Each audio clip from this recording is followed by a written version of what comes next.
Ni hao, selamat pagi, ciao an. Kita jumpa kembali hari ini dalam ibadah kelas praremaja hari Minggu tanggal 6 Februari 2022.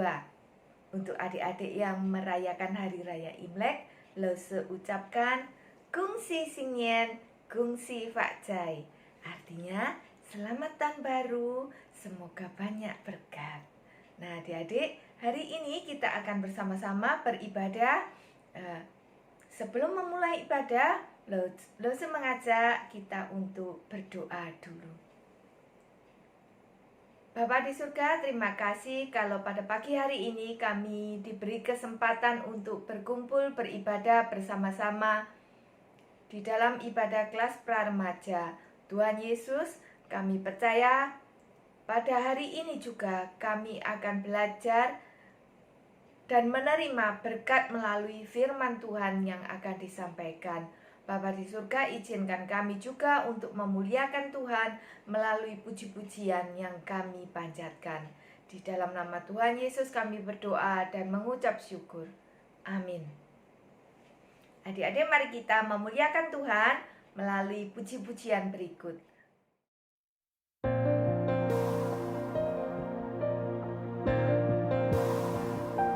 Ku sembah Kau Tuhan, ku mengangkat tanganku. Selamanya Kau ajaib bagiku. Ku sembah Kau Tuhan, ku mengangkat wajahku. Selamanya Kau hebat bagiku.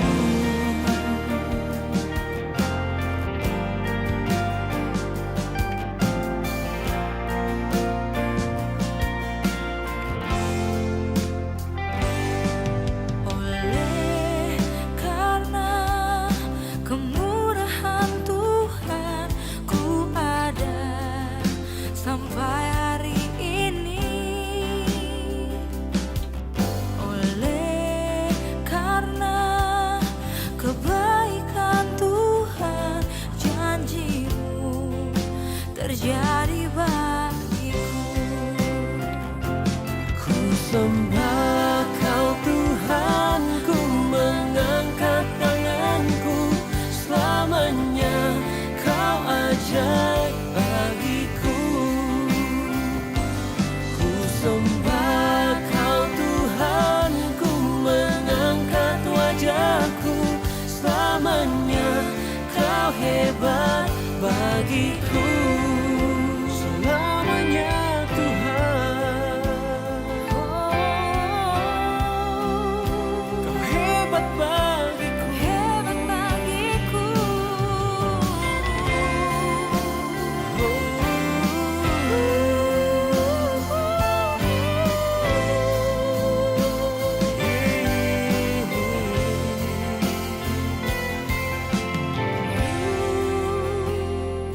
Ku sembah Kau Tuhan, ku mengangkat tanganku. Selamanya Kau ajaib bagiku. Ku sembah Kau Tuhan, ku mengangkat wajahku. Selamanya Kau hebat bagiku. I adore and I praise. I will lift my hands and lift my hands. You are great, wonderful, forevermore. I adore and I praise. I will lift my face and lift my face. You are great, wonderful, forevermore. You are great, wonderful, forevermore. You are great, wonderful, forevermore.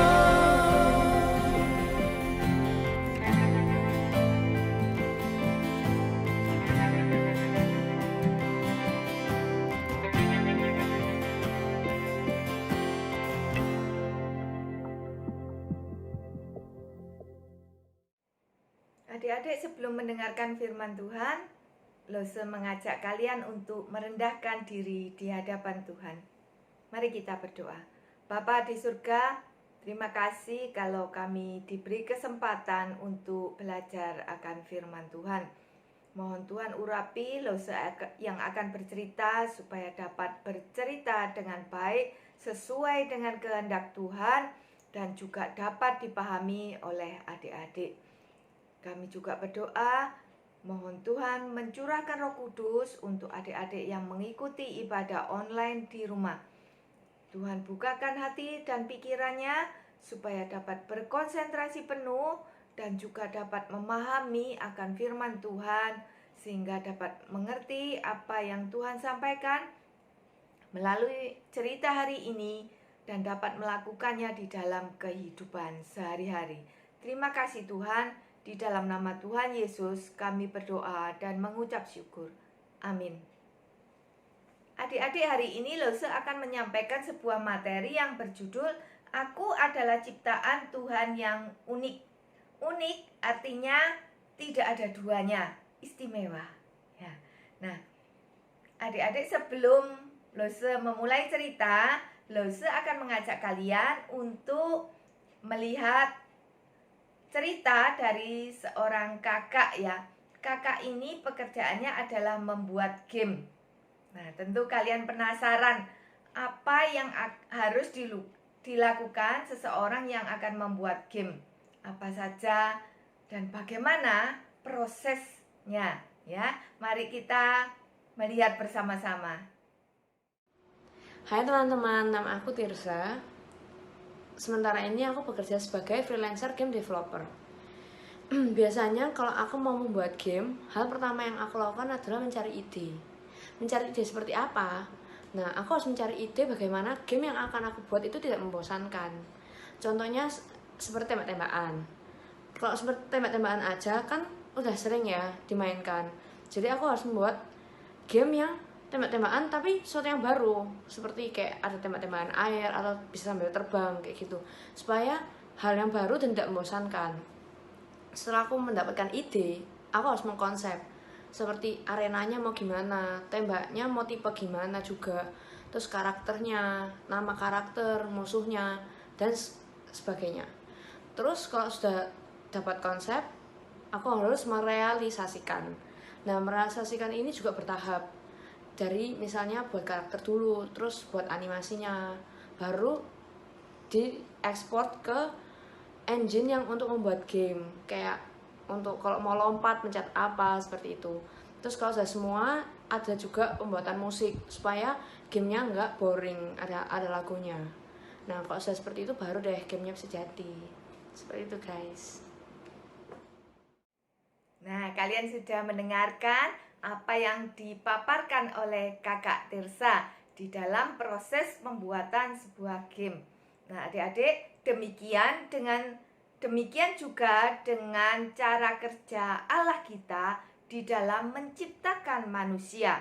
Sebelum menciptakan manusia, Allah itu sudah terlebih dahulu mempunyai rencana untuk kehidupan manusia. Tentu saja rencananya adalah rencana yang indah untuk setiap pribadi dan berbeda untuk setiap pribadi. Ayo kita baca dalam kitab Kejadian 1 ayat 26 sampai 27. Berfirmanlah Allah, baiklah kita menjadikan manusia menurut gambar dan rupa kita, supaya mereka berkuasa atas ikan-ikan di laut dan burung-burung di udara, dan atas ternak dan atas seluruh bumi, dan atas segala binatang melata yang merayap di bumi. Maka Allah menciptakan manusia itu menurut gambarnya. Menurut gambar Allah diciptakannya dia, laki-laki dan perempuan diciptakannya lah mereka. Nah, adik-adik, hal pertama yang ingin Lose sampaikan kepada kalian bahwa kamu adalah karya seni Allah yang sangat indah.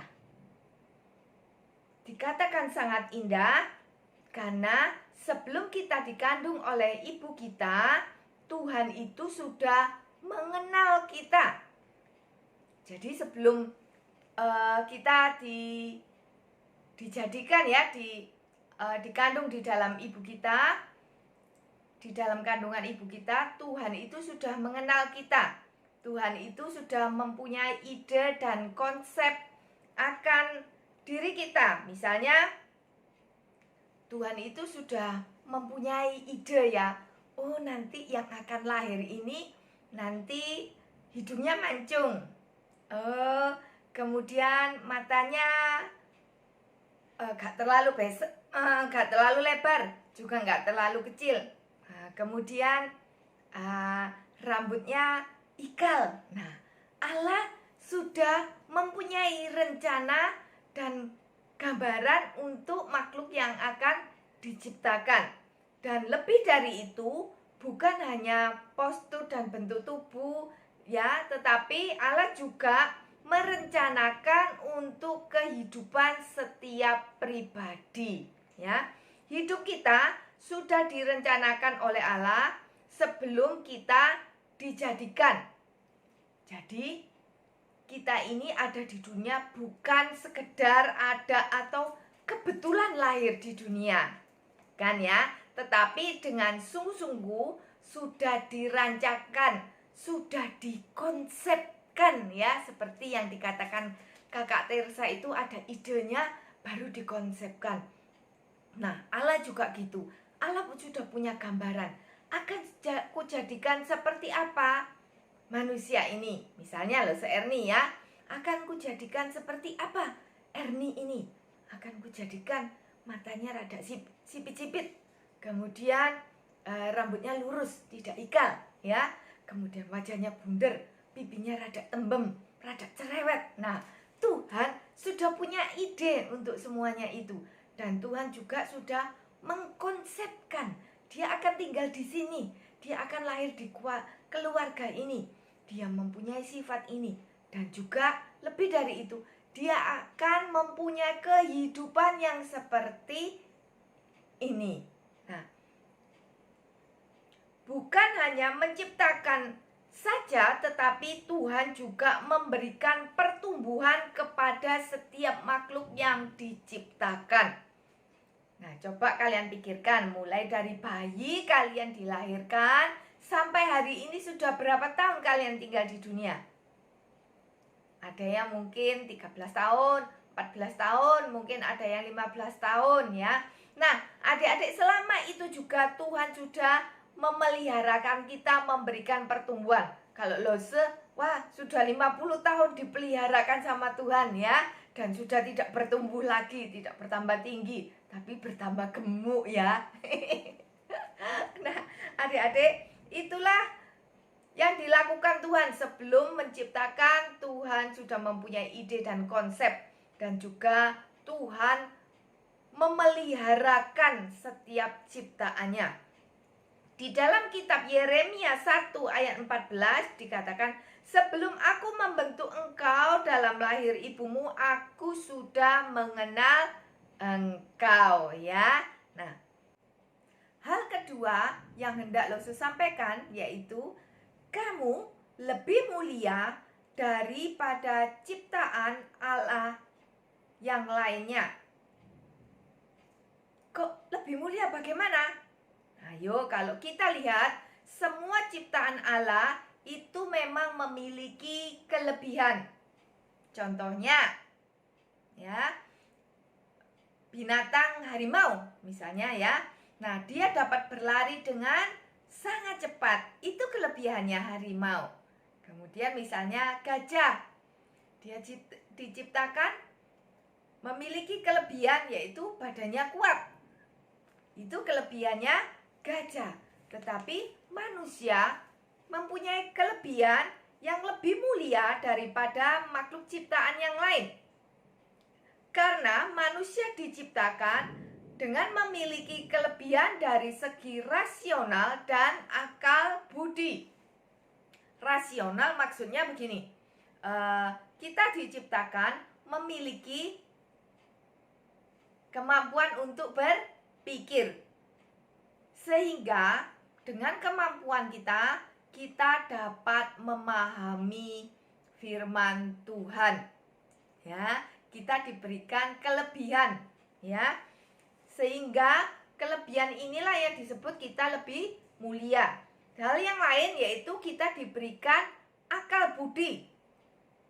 Akal budi itu sehingga kita dapat mengerti apa yang akan hendak kita lakukan ini benar atau tidak. Ya, itu disebut, itulah sebabnya kita disebut lebih mulia, sehingga kita dapat memahami dan melakukan kehendak Tuhan.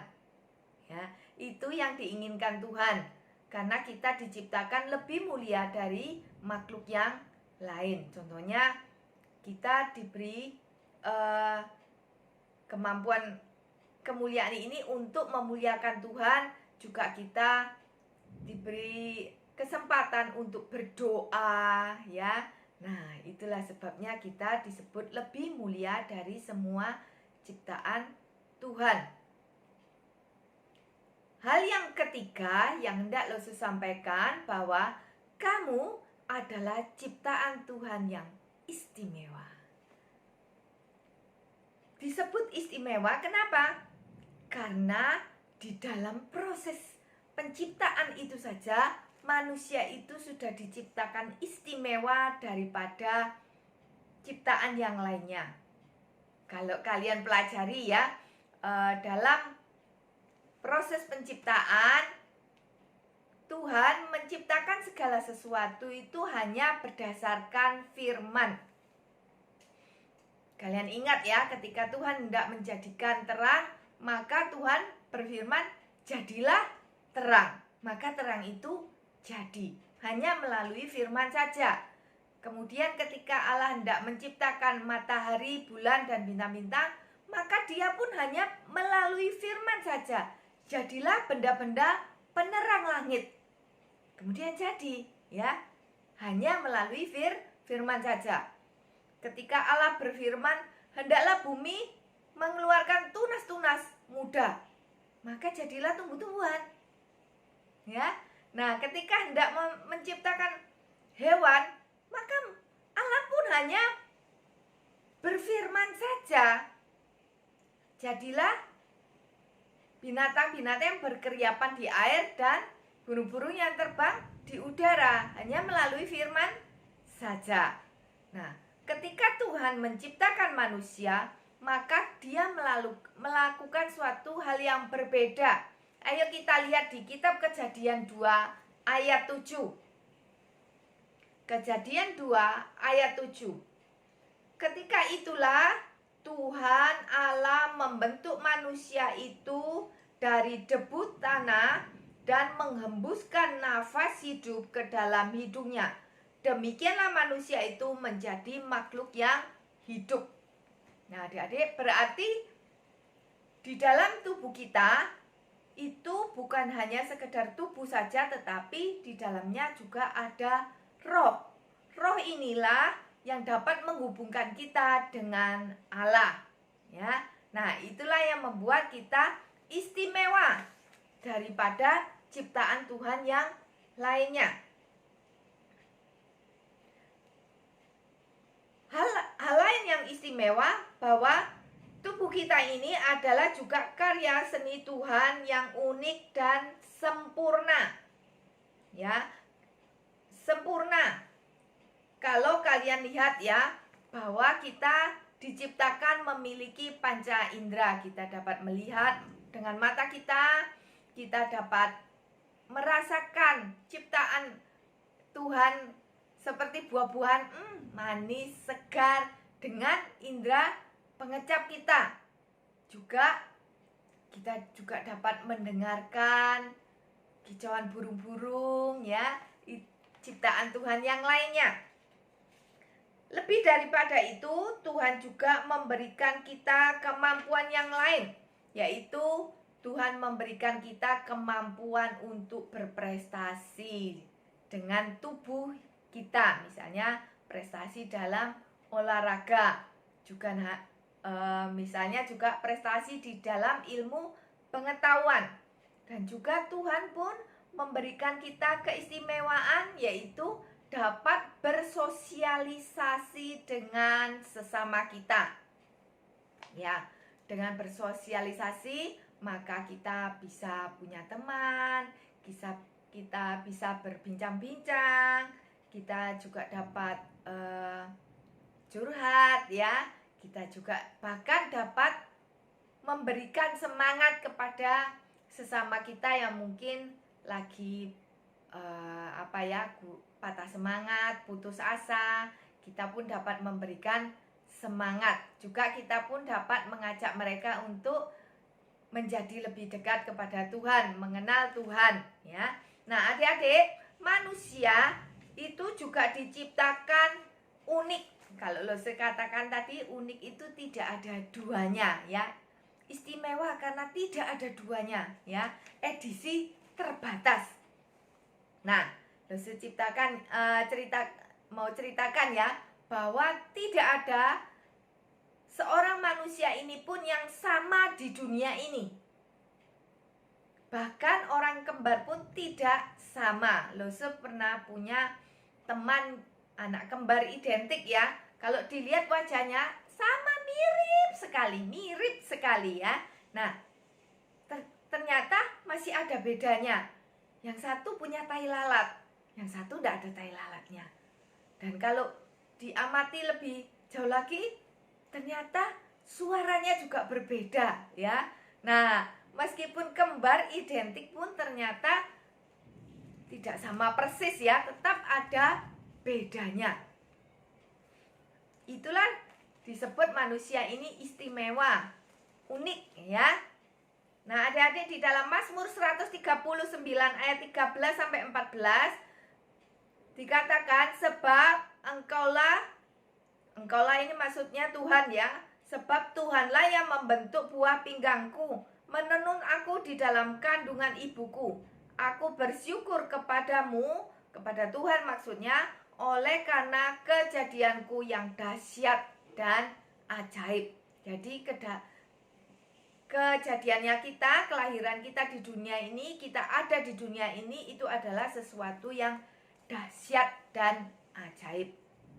Nah, adik-adik, melalui ciptaan Tuhan yang unik ini, maka Tuhan pun menghendaki kita untuk memahami apa keunikan yang kita miliki. Ya, karena setiap orang adalah unik, maka berbeda ya. Tidak sama. Misalnya ada seseorang yang ternyata dia ini sabar, sehingga dia dapat mendengarkan orang yang bercerita tentang keluh kesahnya, sehingga dia dapat menguatkan temannya yang sedang sedih. Itu keunikan istimewa ya. Nah, juga setiap orang mempunyai keunikan sendiri. Apakah kalian sudah memahami keunikan kalian? Ya, kita diciptakan Tuhan unik, maka kita pun harus tahu keunikan apa yang kita miliki. Nah, adik-adik, Lose akan membagikan sebuah angket untuk membantu kalian memahami keunikan kalian. Akan Lose share di grup WA ya. Nah, itu akan membantu kalian untuk memahami keunikan masing-masing pribadi yang tentunya akan berbeda dari setiap pribadi. Demikian firman Tuhan hari ini. Mari kita bersama-sama berdoa. Tuhan Yesus, terima kasih atas firman Tuhan yang sudah kami dengar. Terima kasih karena Tuhan sudah menjadikan kami menjadi pribadi yang unik. Kami berbeda dengan teman-teman kami, bahkan kami juga berbeda dengan saudara-saudara kami.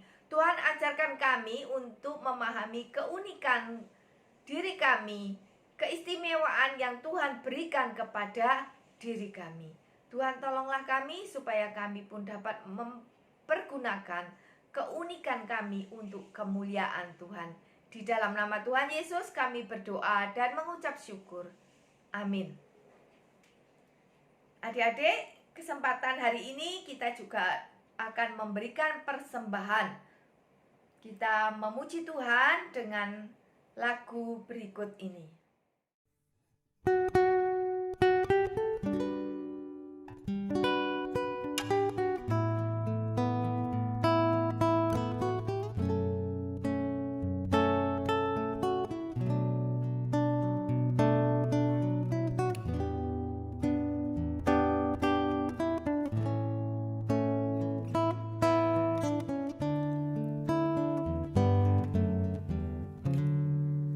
Betapa hatiku berterima kasih Tuhan, Kau mengasihiku, Kau memilikiku. Hanya ini Tuhan persembahanku, segenap hidupku, jiwa dan ragaku.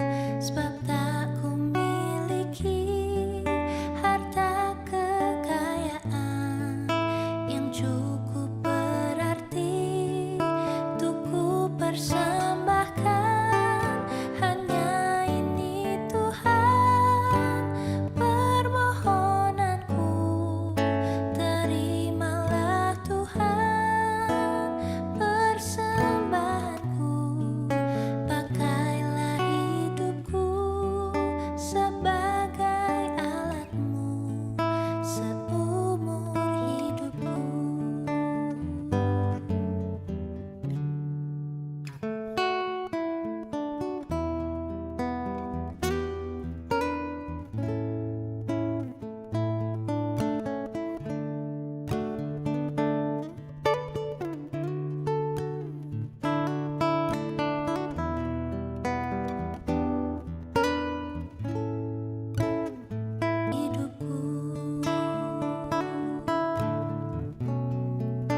Pakailah hidupku sebagai alatmu seumur hidupku. Pakailah hidupku sebagai alatmu seumur hidupku.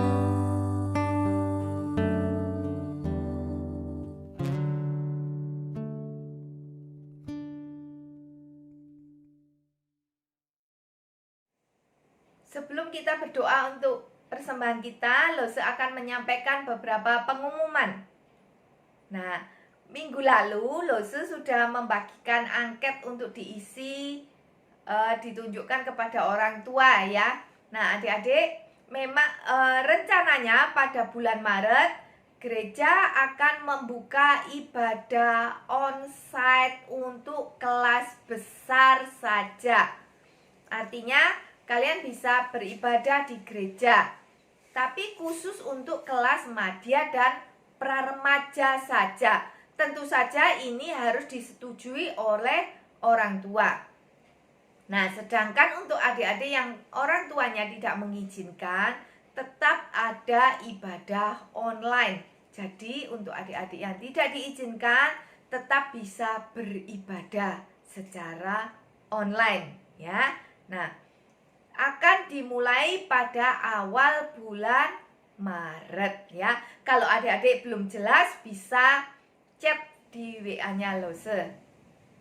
Oke, sekarang kita akan bersama-sama berdoa untuk persembahan kita dan juga doa penutup. Tuhan Yesus, terima kasih karena berkat-Mu senantiasa ada untuk keluarga kami. Baik itu berkat berupa kesehatan, sukacita, kehangatan bersama keluarga, juga berkat secara materi. Terima kasih Tuhan, Engkau sudah memberkati keluarga kami, sehingga kami tidak berkekurangan. Terima kasih karena Tuhan sudah peliharakan kami. Bapa di surga, berkatilah persembahan kami supaya dapat dipakai untuk kemuliaan kerajaan Tuhan. Kalau sebentar kami akan mengakhiri ibadah online kami ini, Tolonglah kami supaya kami yang sudah mendengarkan firman Tuhan dapat melakukannya di dalam kehidupan kami sehari-hari. Di dalam nama Tuhan Yesus kami berdoa dan mengucap syukur. Amin. Demikian ibadah kita hari ini. Tuhan Yesus memberkati. Shalom, happy Sunday.